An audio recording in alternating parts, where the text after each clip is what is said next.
Hello, fellow translators. I wanted to bring your attention to something that actually was just recently brought to my attention. And because recently I did a video about my worst client and talked about how I was still owed money by this client.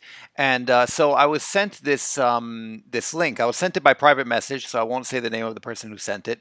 But yeah, thank you very much, because actually I wasn't aware of this, and so I wanted to make you guys aware of this. And what is this? So this is a cross-border debt recovery. And what it says here is if you or your business is owed money by a company based in another EU country, the courts can order that the funds in the company's bank account are frozen. And this means that for any cross-border case, so what is it, if you are in France and you have a client in Italy, if you're in Germany, you have a client in Estonia, something like that. If you're doing translations for someone who's in another EU country and they don't pay you, then you can use this form. You have to fill out this online form, and then they freeze their bank accounts until they can figure it out. I guess I have not used this. Obviously, I've just recently come across it and been aware of it. If you have used it or know someone who has, please do let me know. I really want to find out more information about this.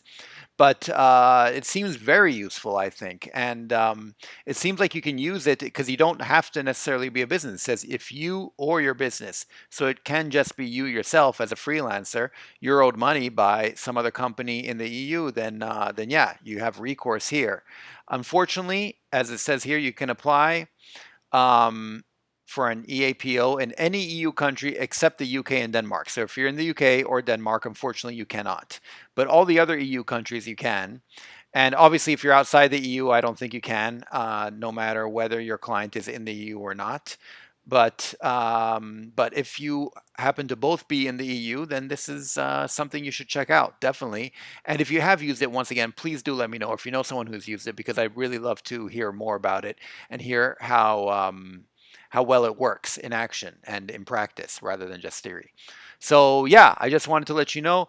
Unfortunately, the website, I can link to it down below because it's a bit of a complicated website, or you can just probably just search for cross-border debt recovery, and it should come up, or the EAPO, European Account Preservation Order.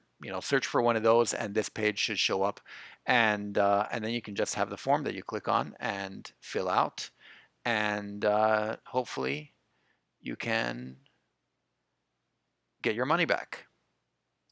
And if you click on the link, you'll see if you go here and you download the form, you can do it in any EU language, obviously, which is very convenient. And then unfortunately there we go, my connection is being quite slow today. So I'm opening this for the first time actually, so we'll explore it with you.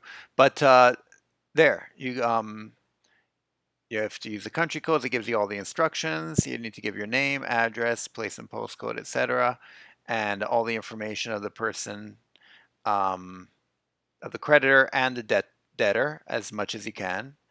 And you need to state the nature of the case. All the standard information. It looks like quite a bit of information, which I mean is understandable. But you basically fill out this whole form, and then you can email the blank form. So it means that you can do everything from the website, which is quite convenient, I think. And anyway, obviously, I'm not going to fill it out right now. But as you can see, you're able to do everything from the website itself. And so I think this is great. So please do let me know if you have any experience with it, and or if you plan on using it, because I really like to hear about it.